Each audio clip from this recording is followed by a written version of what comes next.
Efésios, capítulo 2. Aí, se possível, você pode deixar o texto aberto, tá bom? Ou marcar com marca-texto. A gente vai fazer algumas observações desse texto, tá bom?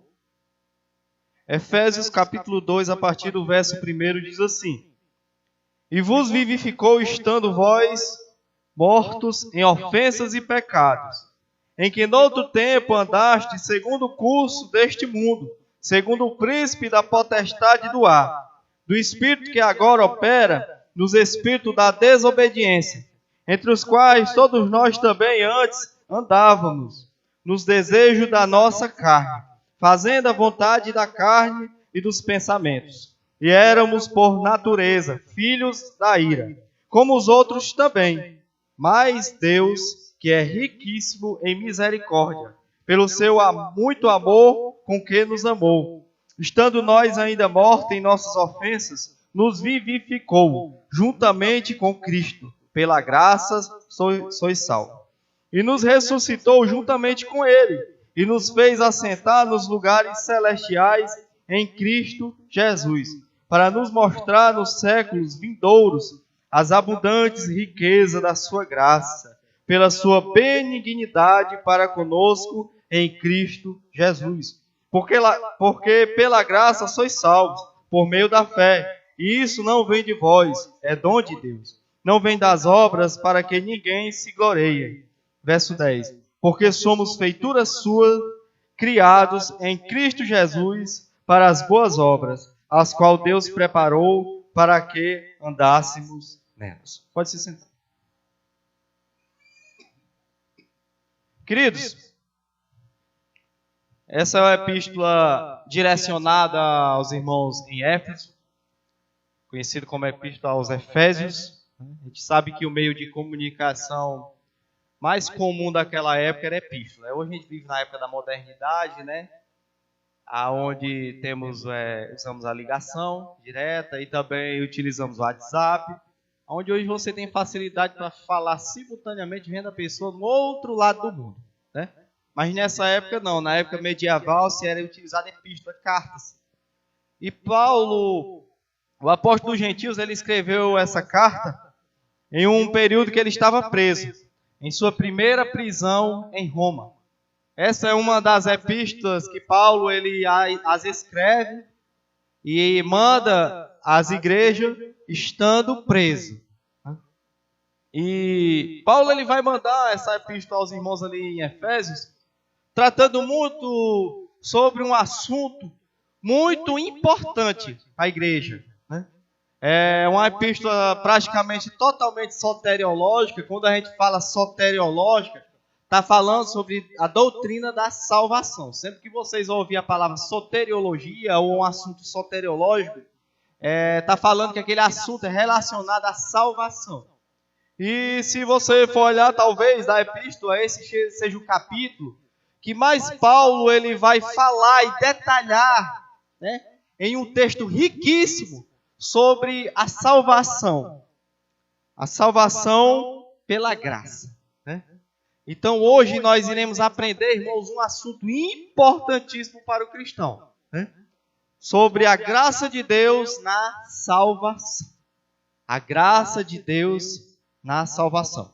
Esse é um assunto muito importante e Paulo não vai mandar aquela epístola à toa, mas com o propósito de edificar e instruir e a importância que aqueles irmãos tinham de aprender sobre a graça de Deus na salvação do homem, como que essa graça ela opera para salvar o homem, e também é um assunto de muita importância para que nós venhamos a aprender e termos um pouco mais de conhecimento sobre tão grande, tão tremenda graça de Deus, né? Então, em primeiro ponto que nós temos que ver nesse texto nessa tarde, em primeiro lugar, é do que a graça de Deus nos salvou. Porque se ela nos salvou de algo. Mas de que a graça de Deus nos salvou? Porque as pessoas muitas vezes dizem, irmão, que eu tenho até vontade de seguir a Cristo, eu tenho até vontade de confessar a Cristo, de ser crente.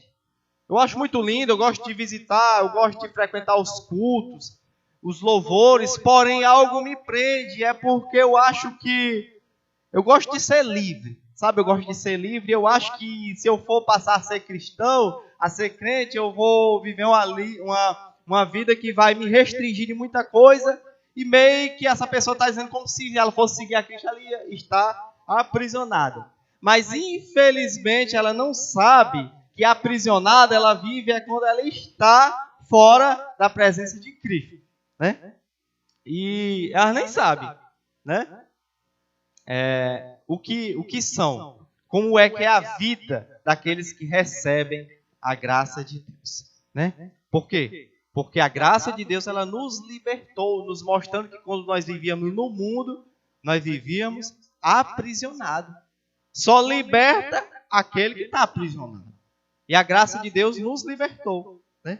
Primeiro lugar, no verso 1, a graça de Deus nos livrou da morte espiritual, que o verso vai dizer, e nos vivificou, estando vós mortos em ofensas e pecados. Ou seja, quando nós estávamos no mundo, nós vivíamos em uma total, extensa e imensa morte espiritual. Essa era a situação que nós vivíamos no mundo, como morto espiritual, né? Eu acho interessante que o morto ele não vê, o morto ele não tem sentido, não tem sentimento.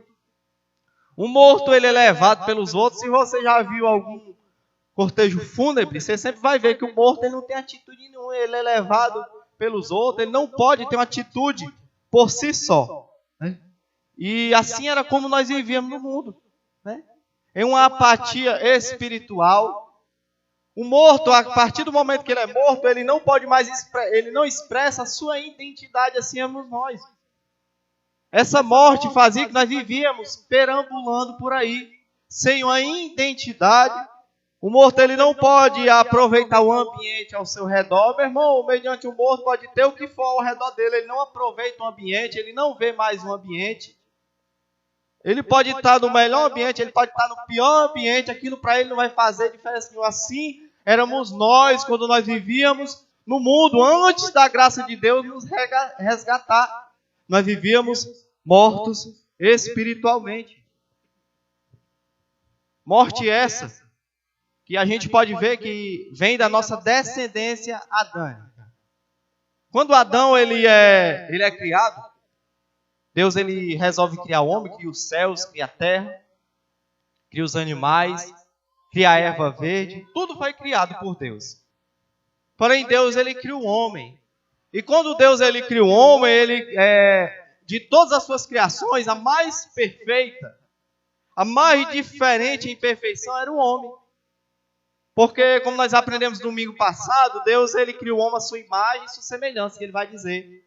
O homem é a única criatura criada por Deus que é feita em imagem e semelhança de Deus, que é dotado de sentimento, age pela razão, tem inteligência, né? Logicamente que Deus tem isso muito, extremamente maior do que nós, mas o único ser criado por Deus que é pessoa é o ser humano. Porém, o homem também era privilegiado pela sua vida espiritual que ele tinha. O texto vai dizer, lá em Gênesis, que o homem ele tinha uma íntima comunhão com Deus. Diz que todos os dias Deus vinha e dialogava diretamente para com o homem. Imagina só, irmão, você. Todos os dias à tarde o próprio Deus vinha e dialogar com você. Isso simbolizava que Adão ele tinha uma plena vida espiritual. Porém, um personagem inusitado entra nessa história tão linda chamado pecado. Adão, ele peca. Quando Adão peca, automaticamente a sua vida espiritual é tirada. É quebrada. Há uma barreira chamada pecado. E na mesma semelhança do pecado de Adão, assim éramos nós. Nós vivíamos em uma morte espiritual. A Bíblia vai dizer que o que nos fazia separação entre nós e Deus era o nosso pecado. E o nosso pecado, ele nos fazia vivermos em uma total morte espiritual. Porém, a graça de Deus nos vivificou, nos dando vida. E hoje nós podemos ter vida espiritual e novamente ter comunhão com Deus, porque a barreira ela foi quebrada. E hoje nós temos um mediador chamado Jesus Cristo de Nazaré. A graça de Deus, irmãos, nos livrou da morte e da morte espiritual. Mas em segundo lugar, outra coisa que a graça de Deus nos livrou está lá na parte A do verso 2. Que vai dizer assim, ó, em que noutro tempo andaste segundo o curso deste mundo. Ou seja, a graça de Deus, ela nos livrou do curso a qual nós vivíamos. Ou seja, do curso do mundo, do segmento do mundo. Nós éramos seguidores desse sistema falido, desse sistema corrupto, onde está toda ativa, a todo vapor. De certa forma, nós fazíamos parte desse sistema anti-Deus, desse sistema que dia após dia produz sempre coisas para blasfemarem do nome de Deus. E o mundo representa, irmão, também toda essa vaidade terrena. Toda essa vaidade terrena, essa vanglória terrena, essa alegria fajuta do mundo. Nós, quando nós não tínhamos sido alcançados pela graça de Deus, automaticamente nós estávamos também aprisionados no curso do mundo. Nós podemos ver que essas glórias, ela é bem manifestada nas Escrituras, quando Satanás ele oferece a Jesus todas as glórias do mundo. E nós estávamos expostos e seguíamos e participávamos de todo esse curso do mundo. Curso do mundo. Esse curso que iria bater de frente com a locomotiva da ira de Deus. Esse mundo que ia ter que pagar por tudo que ele está fazendo. Você acha o quê? Sabe o que significa te livrar do mundo? É que te livrou de algo que vai ter que pagar por tudo que tem feito. Ou você acha que tudo isso aí, ó, que tem feito, esses carnavais, essas blasfêmias, tudo isso, o nome de Deus, agora no carnaval, o que fizeram? Pegaram lá Jesus e fizeram uma caricatura de Jesus lá, né, blasfemando. Tudo isso que esse pessoal faz, blasfemando de Deus. Você acha que Deus vai deixar tudo isso? Não. E Deus, ele nos livrou desse curso, nos tirou deste meio e nos resgatou do curso do mundo. Lá em João 14, 27 vai dizer assim, ó, deixo-vos a paz, a minha paz eu vos dou, não vos a dou como o mundo dá. João 17, 6 vai dizer, manifestei o meu nome aos homens, que do mundo me deste, eram teu, tu me deste, e guardaste a tua palavra. Eu rogo por eles, não rogo pelo mundo, mas por aquele que me deste, porque são teus. Ou seja, querido, Deus ele nos resgatou do mundo. A graça de Deus nos tirou do curso do mundo e nos colocou na sua presença. Mas em terceiro lugar, quero pedir um irmão aqui só para trazer um golezinho d'água aqui, viu? Garganta seca no instante. Mas em terceiro lugar, nos tirou na parte B do verso 2 da vontade do diabo, Satanás. Vai dizer assim, ó, segundo o príncipe da potestade do ar e dos espíritos que agora operam no fim da desobediência. Ou seja, querido, a graça de Deus, ela nos livrou, nos resgatou de nós fazermos a vontade de Satanás. Ele vai usar segundo os príncipes da potestade do ar e do espírito que agora operam nos filhos da desobediência. Ou seja, quando nós estávamos na situação que nós vivíamos, a todo tempo nós vivíamos expostos a fazer a vontade de Satanás. E assim como a Bíblia vai dizer que ele tentou Adão e Eva, né, que foi a criação perfeita de Deus, e o que Satanás sempre tentou fazer foi o quê? O que ele sempre tentou fazer foi desfazer aquilo que Deus sempre fez. Deixar imperfeito aquilo que Deus fez perfeito. E quando ele engana Adão e Eva e faz Adão e Eva pecar mediante a Deus, automaticamente aquilo que Deus tinha feito perfeito Satanás consegue enganar e tornar imperfeito. E na mesma semelhança desse pecado chega até nós. E nós nessa mesma imperfeição. E meio a essa imperfeição, na semelhança do pecado de Adão, nós vivíamos também sendo enganados dia a dia por ele. Ele nos tentava e dia após dia nós caímos e acabávamos fazendo a sua vontade. E vivíamos praticamente aprisionados, muitas vezes fazendo a vontade de Satanás. Sabe por quê, irmão, que ele faz isso? Porque ele, a Bíblia vai dizer que ele foi expulso. Tinha uma posição privilegiada, mas ele quis ser mais alto que Deus, foi expulso. Ele já está julgado. Na dimensão que ele habita, não há mais como, por mais que ele até se arrependesse, fosse perdoado. Porque nessa outra dimensão, não há mais oportunidade. Mas aqui sim. Enquanto o homem vive, há oportunidade. Aí o que é que ele faz? Já que ele já está julgado, o próprio Jesus diz que o príncipe desse mundo está julgado, ele já está julgado. A sentença dele está decretada, só aguardando o dia para ele ser punido. Ele procura a todo momento enganar aqueles que são feitos à semelhança de Deus. Sabe para quê?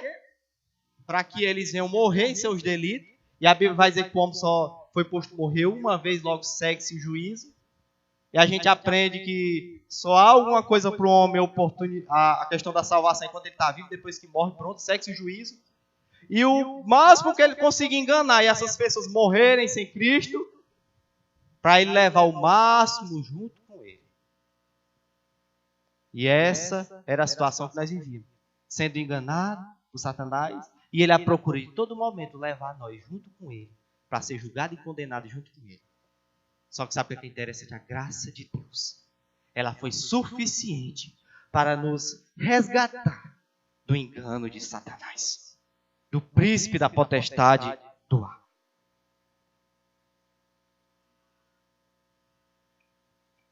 Mas em quarto lugar, no verso 3.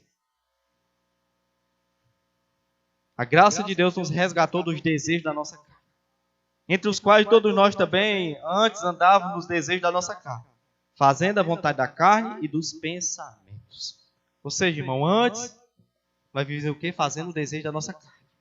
E a graça de Deus nos resgatou, nos salvou de nós continuarmos a fazermos essa vontade. Porque primeiro a nossa natureza, irmão, sempre vai desejar o mal.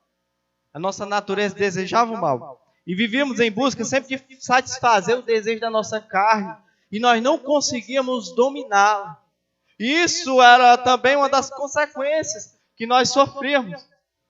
Porque dia após dia nós vivíamos o quê? A procura de satisfazer os prazeres que a nossa carne ansiava.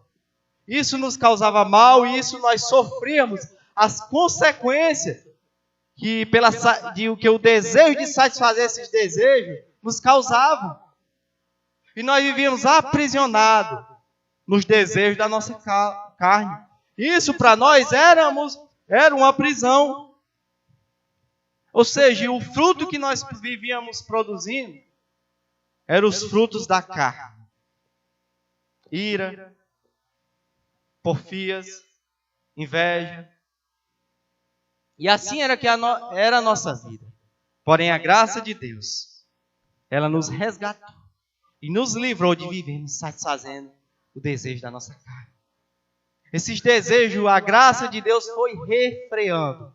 E Ele nos libertou da maneira vil que nós vivíamos em querer satisfazer desenfreadamente os desejos da nossa carne. Isso, a graça de Deus nos livrou.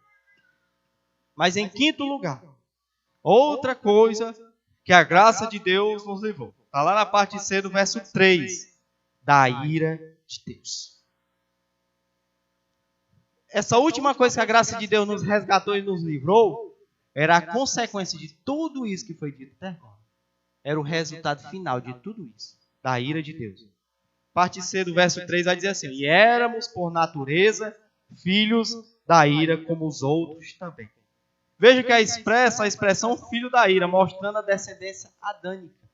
Ou seja, irmão, era como se nós já nascêssemos assim, com essa mutação, com esse vírus do pecado, em semelhança de Adão. E nós éramos filhos da ira. Filhos da ira, como se estivesse dizendo, alguém que nasceu para receber a ira. Em uma linguagem mais forte, era como se nós fôssemos descendentes para sermos condenados ao inferno. Assim era a nossa situação. E vai dizer, como outros também. Não era somos nós. Era como um grupo de pessoas que nasceu para ser condenado ao inferno. Era assim que nós vivíamos.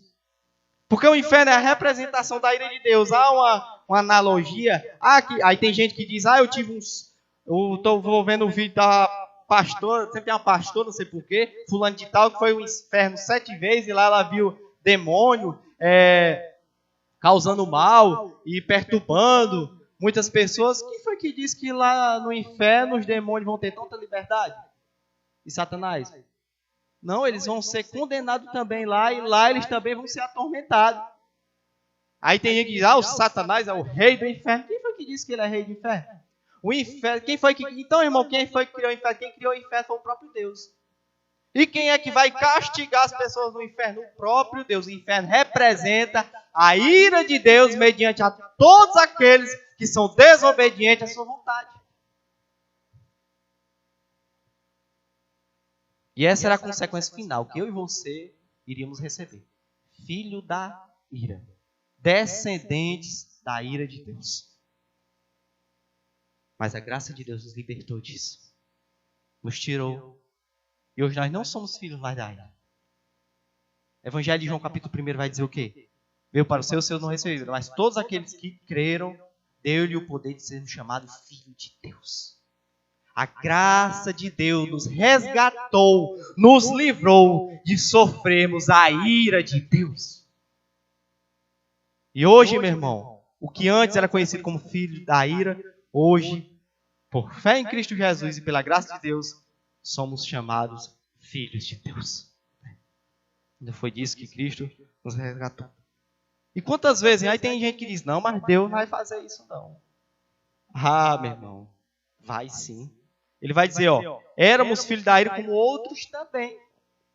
Isso significa que nós éramos filhos da ira. Hoje nós não somos filhos de Deus, mas há outros que são filhos da ira.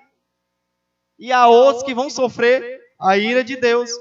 E quantas vezes Deus nos cierou nas Escrituras? E de ver o exemplo do dilúvio, quando ele exterminou toda a geração, quando ele exterminou a cidade de Sodoma e Gomorra. Ali foi uma minúscula representação da ira de Deus, mas nada disso, irmão, se compara com a ira de Deus no inferno. Isso aqui, esse assunto tão horrendo, é para você ver de que foi que o Evangelho de Jesus Cristo, a graça de Deus te resgatou. Porque tem de, irmão, a minha vida, eu não tenho nada contra testemunho. Agora eu acho que a prioridade tem que ser a palavra. Se você quiser contar um testemunho, eu acho que é muito viável você chegar para mim, chegar para um grupo de irmãos aqui, a gente vai se alegrar, logicamente. Sei que nós temos necessidade básica. Mas tem gente que o testemunho vive de quê?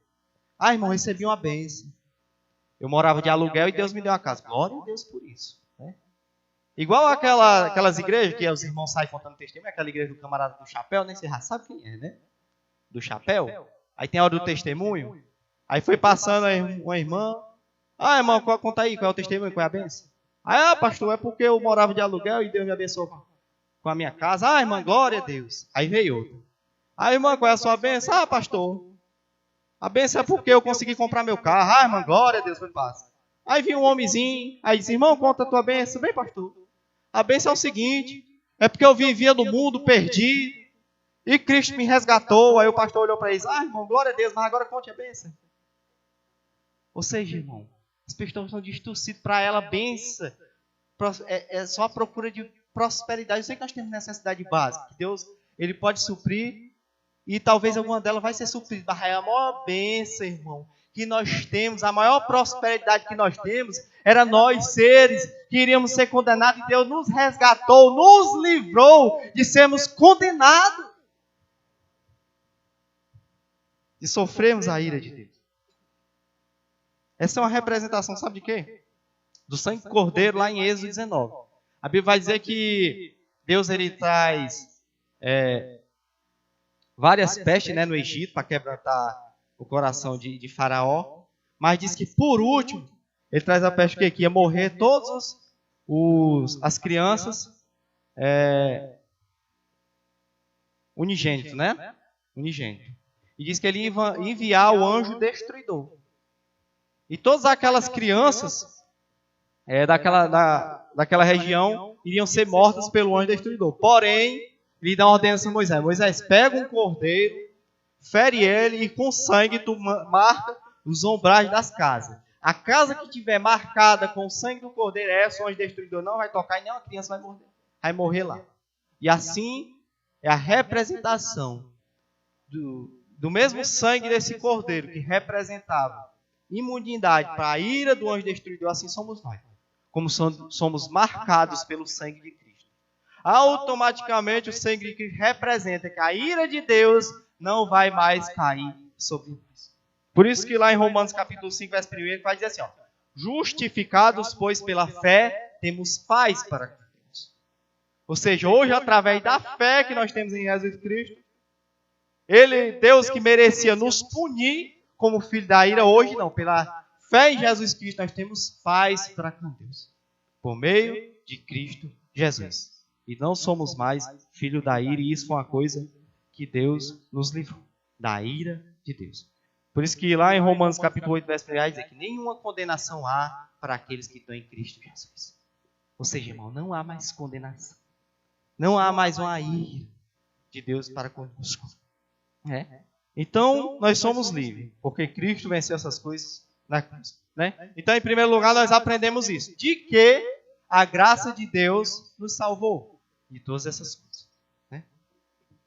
Mas, em segundo lugar, nós vamos ver aqui sobre os benefícios que a graça de Deus nos trouxe. Que, em primeiro lugar, a graça de Deus nos salvou, nos livrou de muita coisa, nos libertou de muita coisa, mas, em segundo lugar, a graça de Deus também nos deu benefícios e privilégios. Mas, em primeiro lugar, nós temos que entender uma coisa, que esses benefícios da graça de Deus são dados por intervenção divina. Quem foi que nos deu esses benefícios? Está lá no verso 4, que vai dizer assim, ó. Mas Deus, que é riquíssimo em misericórdia, pelo seu muito amor com que nos amou.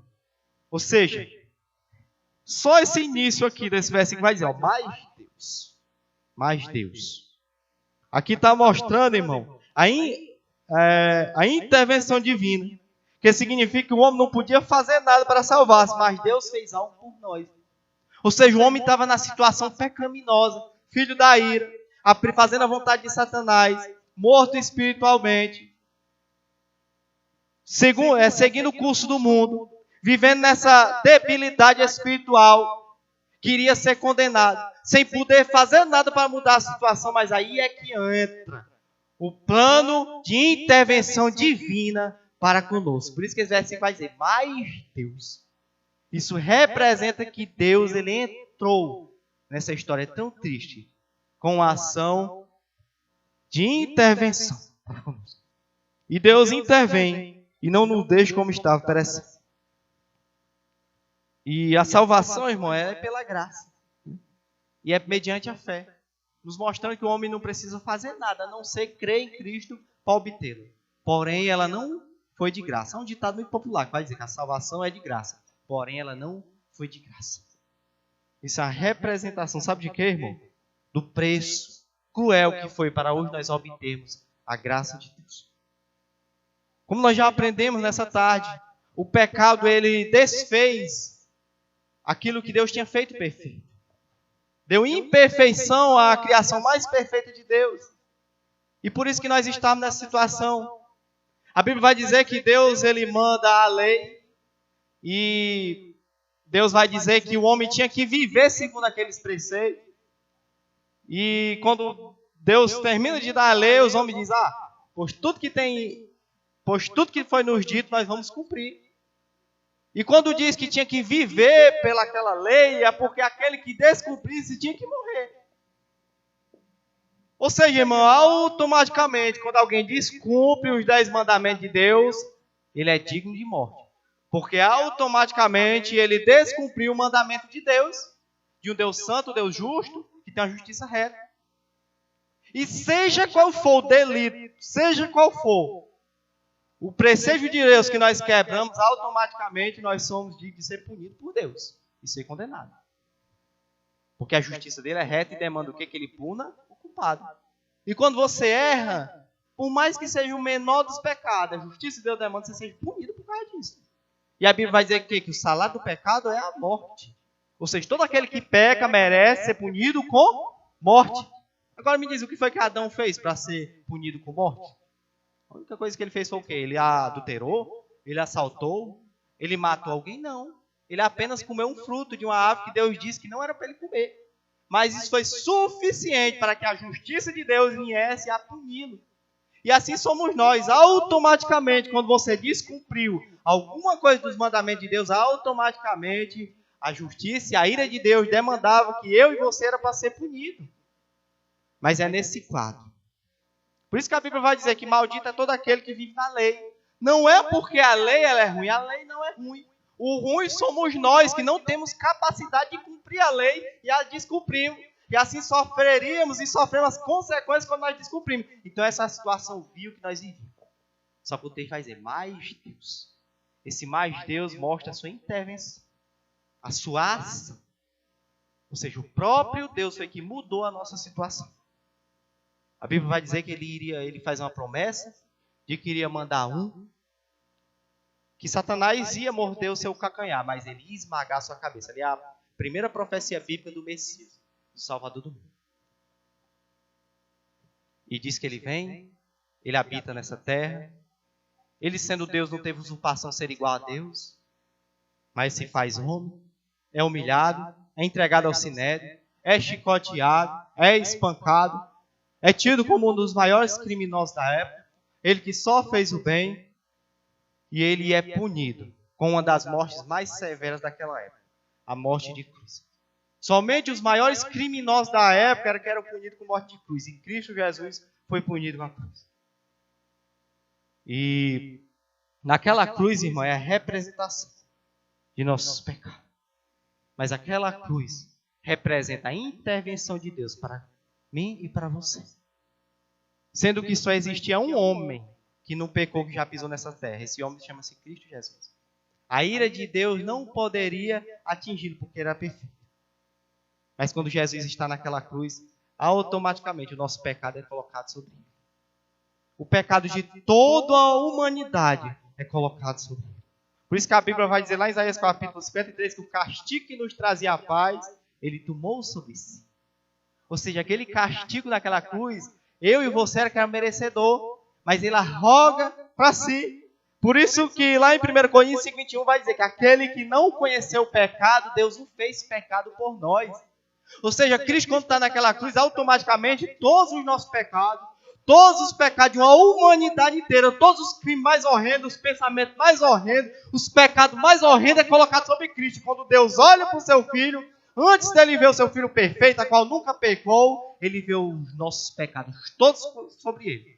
É como se fosse colocar o pecado em peso, toneladas e toneladas e toneladas de pecado sobre o Filho de Deus. E automaticamente a justiça dele demanda que ele faça o quê? Que ele puna o pecado. E ali naquela cruz, quem é que estava matando o Cristo na cruz? Satanás? Não. Satanás queria era que ele não morresse na cruz, para que nós vivêssemos assim. Quem é que estava matando? Não, mas era o Sinédrio. Não, o Sinédrio é para que cumprisse a profecia. Quem mata Cristo na cruz é o próprio Deus que descarrega a sua ira sobre o seu Filho. Por isso que Cristo vai dizer, Deus meu, por que me desamparaste? Era como se o próprio Pai virasse as costas para o seu Filho por conta do meu e do seu pecado. E diz que ele descarrega a sua ira sobre o Filho. E ele inspira, Pai, assim eu entrego o meu espírito. Ele morre. Por mim e por você. Mas o interessante é que seu corpo é levado, né, ao túmulo. E como era costume das pessoas ir ao túmulo e visitar o túmulo dos mortos, que até hoje né? Todos os dias iam visitar o túmulo e algo inusitado acontece. Mulheres chegam ao túmulo, o túmulo está aberto e automaticamente ela se desespera, talvez pensando que o corpo tinha sido roubado, porque Jesus era alguém que era muito conhecido na época, era muito famoso na época, por toda a sua trajetória terrena, e aquelas mulheres com desespero entram naquele sepulcro, naquele túmulo, e lá dentro está o homem, desesperadamente elas chegam para aquele homem e perguntam: você viu quem foi que roubou o meu Senhor? Quem foi que pode ter roubado o corpo do meu Senhor? Mas o interessante, irmãos, que aquilo não era um homem nenhum, não era um varão, mas aquilo era um anjo, e aquele anjo expressa e dá a resposta à mulher: isso, irmão, que é a certeza da nossa salvação, e vai dizer: por que vocês procurai o vivente no meio dos mortos? Porque esse mesmo Jesus, como ele disse, ao terceiro dia ressuscitou e vive pelo século do século.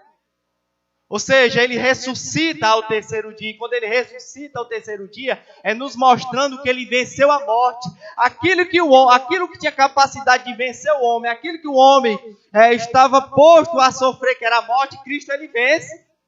E automaticamente, quando Cristo ele vence, nos mostra que nós estamos seguindo ao Deus, a qual é vivo, a qual morreu, mas ele deu gosto durante 3 dias para que a morte ficasse com ele. Mas ao terceiro dia, ele vence a morte, ele mata a morte, nos mostrando que nós, quando seguimos a Cristo, nós, quando cremos em Cristo, a morte não tem mais poder sobre aquele que venceu, sobre aqueles que seguem aquele que venceu a morte. Mas Deus.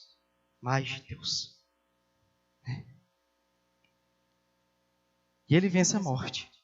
E ele vence a cruz. E essa é a intervenção divina. Essa é a mensagem mais linda, irmão, de todos os tempos. Isso é o que deve nos motivar a continuarmos confiando no amor de Deus para conosco. Temos tanta necessidade, se formos fazer uma lista desse tamanho.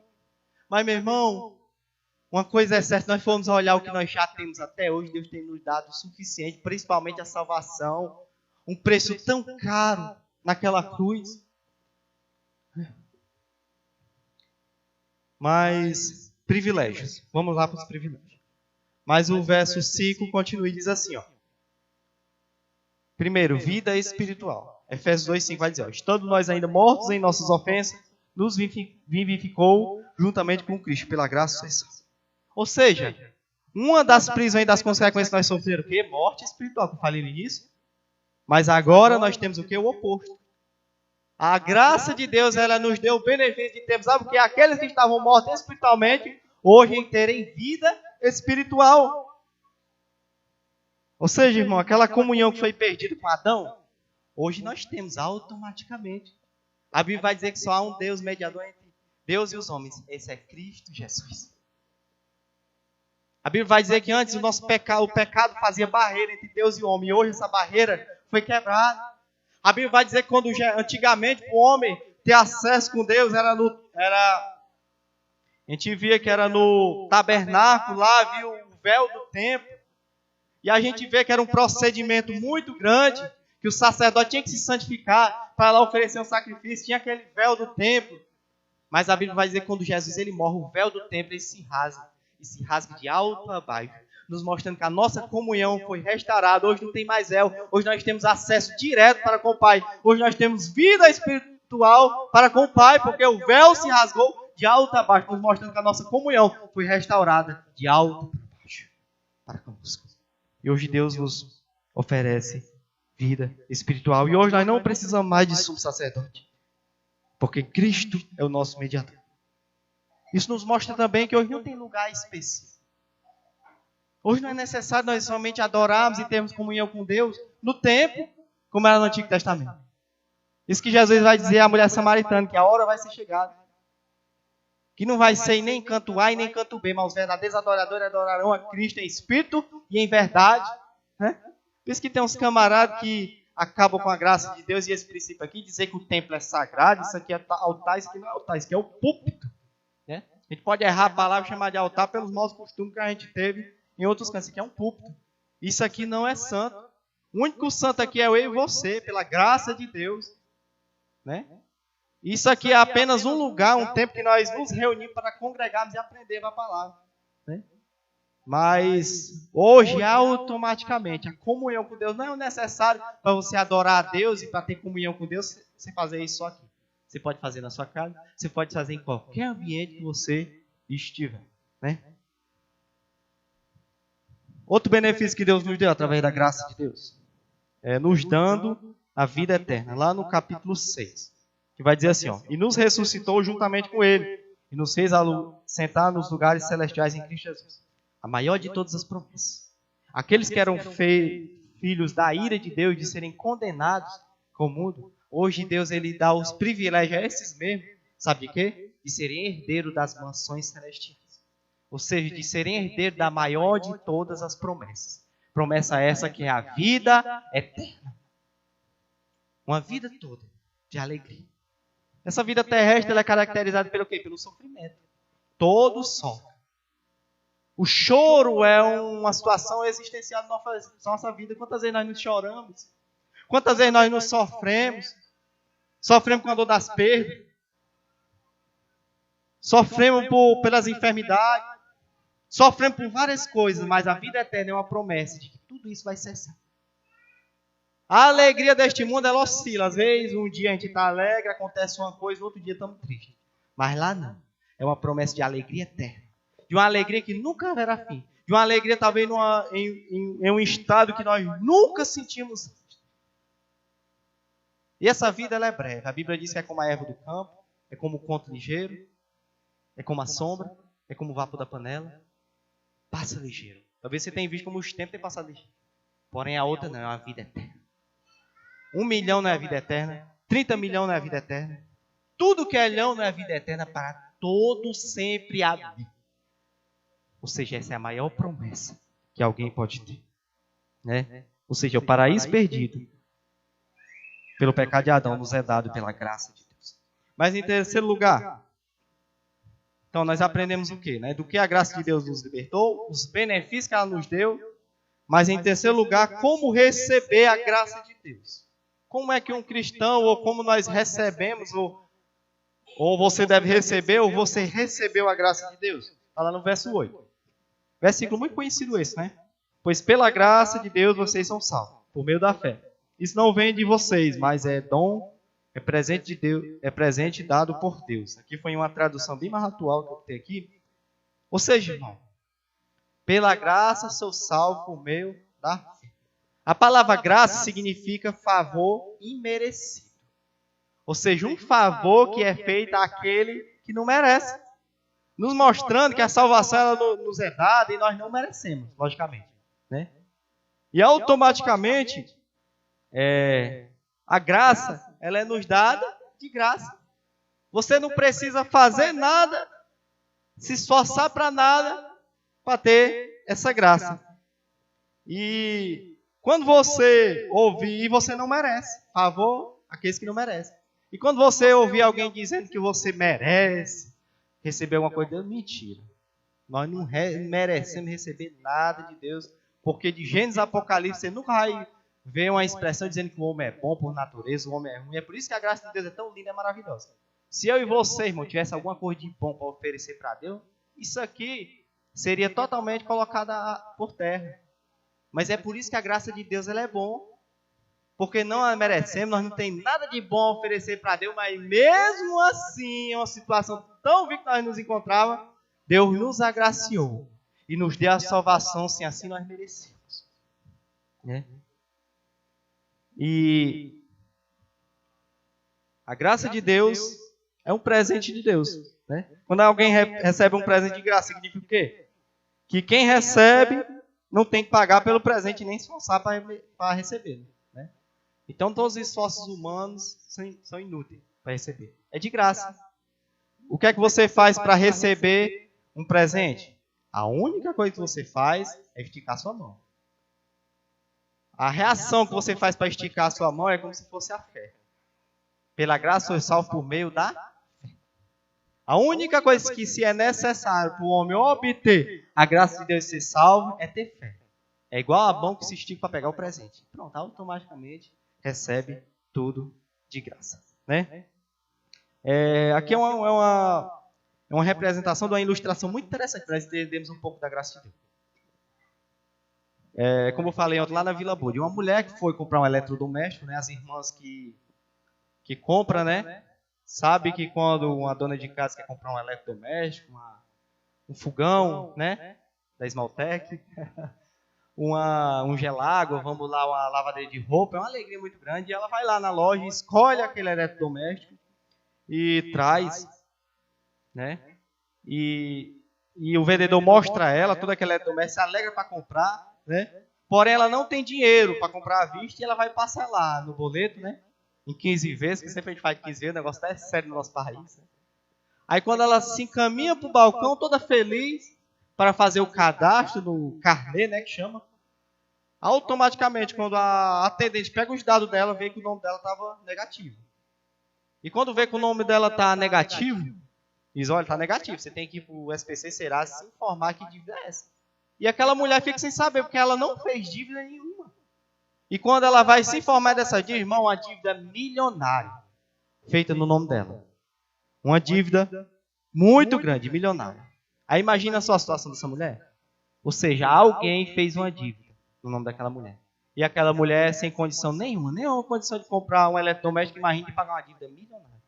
Aquela mulher se desespera, alguém fez uma dívida no meu lugar, mas essa dívida está no meu nome. Se desespera.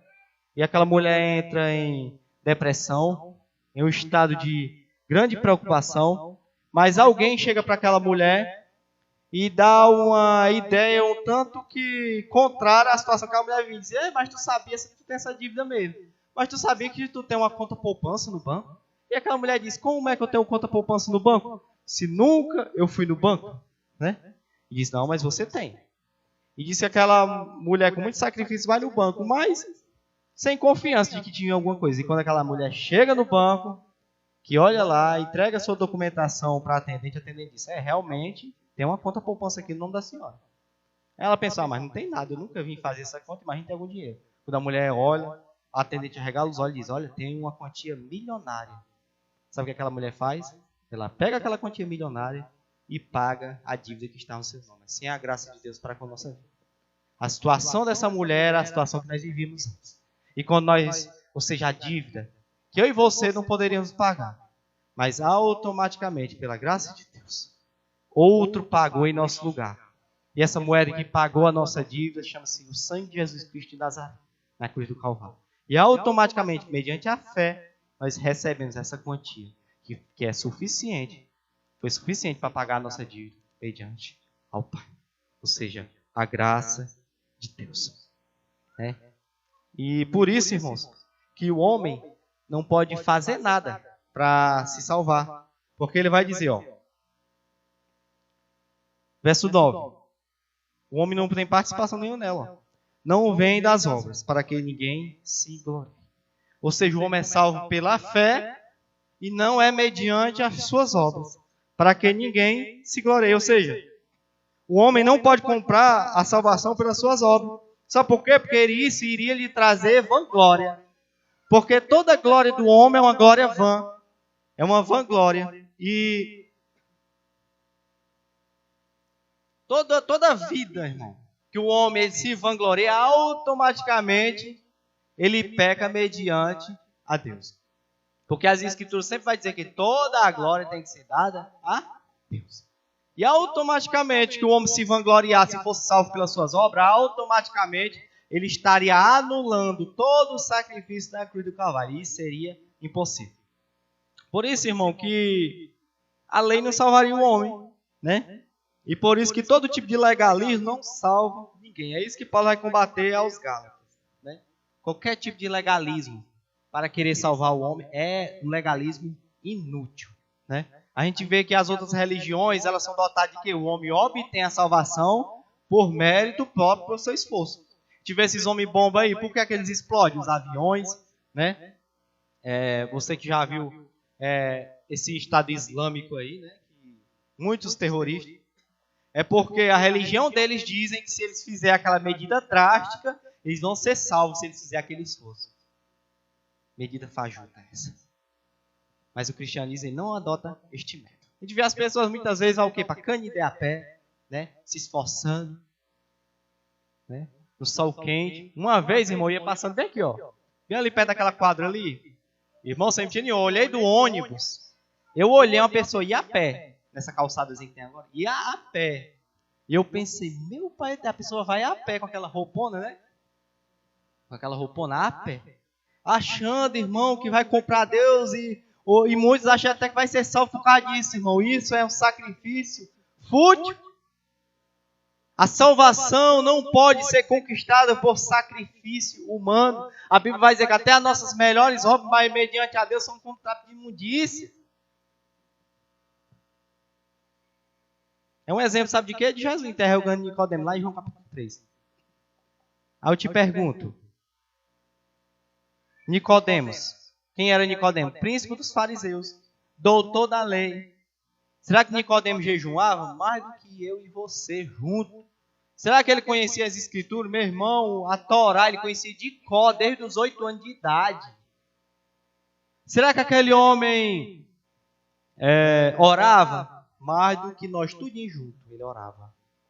Mas me diga uma coisa, Nicodemos, ele era salvo? Não. Jesus olha para ele e diz, Nicodemos, tu vai ter que nascer de novo. Mostrando, sabe por que o homem não pode ser salvo pelas suas obras, pelos seus próprios méritos, mas somente através da fé em Cristo Jesus, mediante a graça de Deus. Mas em quarto lugar, para nós encerrarmos, os efeitos da graça de Deus no cristão. Ou seja, de que a graça de Deus nos salvou, né? E os benefícios, como o homem recebe a graça de Deus, mas por último, os efeitos da graça de Deus no cristão. Porque já que a graça de Deus nos salvou, nos deu benefícios, nós a recebemos, hoje nós já temos a graça de Deus, somos filhos de Deus, aqueles que foram alcançados pela graça de Deus, e nós temos que ter o efeito dessa graça em nossa vida. Verso 10, parte A, vai dizer assim, porque somos feitura sua. Ou seja, ele nos refez. E hoje somos filhos de Deus, e todo filho parece com o quê? Com seu pai, né? Se a gente for olhar aqui para o Samuel, ele lembra muito o irmão Raul. Por quê? Porque ele é filho do irmão Raul, ele é descendente do irmão Raul e mostra o quê? Que ele venha, como a gente fala no Nordeste, que ele venha puxar, né? Puxar o seu pai, né? Ele venha ter o DNA, as características do seu pai. E hoje, pela graça de Deus, Deus vai dizer no verso 10, parte A, que nós somos feitura sua, ou seja, hoje ele nos refez. E automaticamente, antes você era o quê? Filho de Adão, mas hoje pela fé você hoje é feito o quê? Filho de Deus. E antes, quando você era filho de Adão, você tinha o quê? O DNA adâmico. E você agia de conformidade aos impulsos adâmicos que viviam em você. Mas hoje, como filho de Deus, através da graça de Deus, Deus dia após dia vai moldando você como filho de Deus. E você vai demonstrando as características do seu pai, que é Deus. É por isso que o cristão é uma nova criatura, é uma outra pessoa quando ele nasce de novo. Porque automaticamente, dia após dia, é um processo a ser aperfeiçoado. Quando você reconhece Cristo, tem fé em Cristo, confessa Cristo, a partir daquele momento, Cristo ele vai te moldando. Ele vai te aperfeiçoando. Aí automaticamente você, antes que dava frutos da carne, hoje você começa a dar fruto do Espírito, amor, longanimidade. E você começa a ver que é diferente, as pessoas chegam para você e dizem, rapaz, mas tu tá diferente, rapaz. Rapaz, mas tu agir diferente, sabe o que é? É porque hoje o DNA de filho de Deus está em você hoje. E automaticamente Deus vai te moldando como filho de Deus. E essas são as características, né? Os efeitos da graça de Deus na nossa vida. Mas em segundo lugar, fazer boas obras. Efésios 2, parte B do verso 10. Criados em Cristo Jesus para boas obras, a qual Deus preparou para que andássemos nela. Ou seja, um cristão que tem a graça de Deus, ele mostra pelas obras. Ninguém é salvo por fazer obra. Eu já disse, há pouco tempo eu disse que um homem, pelas suas boas obras, não pode ser salvo. Mas as boas obras é uma expressão de que nós somos salvos. Porque ninguém é salvo pelas boas obras. Mas um salvo expressa boas obras. Não é verdade? É isso que Tiago vai falar. Que se alguém é cristão, meu irmão, vai mostrar o quê? Tem que mostrar pelas suas boas ações, suas boas obras, pelo seu bom testemunho. E o verso 10 vai dizer, criados em Cristo para boas obras, a qual Deus preparou que nós íamos andar nela. Ou seja, um verdadeiro cristão que tem a graça de Deus, uma das maneiras de enxergar a graça de Deus nele é pelo bom testemunho. Ele anda fazendo boas obras, boas ações e andando nela. E essas boas obras são efeito da salvação, ter um bom testemunho cristão. Fazendo tudo com temor a Deus, né? Porque, infelizmente, uma das coisas, irmão, que mais a igreja evangélica tem sido conhecida é pelo seu mau testemunho. Pelo seu mau testemunho, né? Infelizmente, né? Então, isso, quando há um cristão, ele dá mau testemunho, ele vive de uma forma contrária à palavra de Deus. Eu não estou falando de um deslize, porque está cheio de crente legalista aí que acha que alguém vai perder a salvação por causa de um deslize. Não, nós estamos sujeitos a cair e a errar. Os desejos pecaminosos estão sendo refreados, mas uma hora nós podemos cair. Mas a Escritura vai dizer o que através de hoje, filho, não pequei, mas esse pecado tem um advogado. Quando você se arrepende profundamente, chega mediante a Deus, Deus verdadeiramente te perdoa. Mas quando está falando de testemunho, é ter uma vida, irmão, totalmente contrária. Porque, irmão, é totalmente errado. Um crente que vive na graça, que é cheio da graça de Deus, mas faz negócio sujo. Compra, não paga. Vive falando imoralidade. Vive mentindo. Vive fazendo negócio contrário à palavra de Deus, ou seja, está mostrando que não é um crente que está cheio da graça de Deus. Mas diz que Deus ele nos deu a graça para quê? Para que nós vivêssemos e andássemos segundo ela, para boas obras, fazermos boas ações. Né? E assim, quando nós fazemos isso, nós glorificamos a Deus. Porque a graça de Deus ela não é libertinagem. Aí tem gente que diz, tem uns camaradas aí que diz o quê? Irmão, então se hoje é a graça de Deus, então nós podemos fazer o que for. Não. A graça de Deus não é libertinagem. Pelo contrário, Deus ele pega a lei, eleva ela em justiça, em graça. Né? E a salvação ela é de graça, porém o discipulado requer um preço. Né? O discipulado ele requer um preço, e esse preço é nós renunciarmos a nós mesmos e dar um bom testemunho. Né, Cristo? Então essa é a pregação, tá bom? Nessa tarde, sobre a graça de Deus na salvação do mundo. Então o que nós temos que fazer, irmãos, é aproveitarmos e não desperdiçarmos essa maravilhosa graça. Quantas pessoas, irmão, desperdiçam uma graça tão maravilhosa? Né? Então o que é que nós temos que fazer? Aproveitar. Aproveitar ela. Ela que não foi nos dada de graça. O preço foi alto. Então nos dedicarmos dia após dia. Foi por conta, irmão, da convicção que o povo tinha da graça de Deus, que fizeram eles perderem a sua própria vida, mas confiando que não tinha sido em vão. Ou seja, nós seguimos a Cristo e adorar com todo o nosso ser, com todo o nosso entendimento, por conta dessa graça que nos é dada. Então, que Deus em Cristo nos abençoe.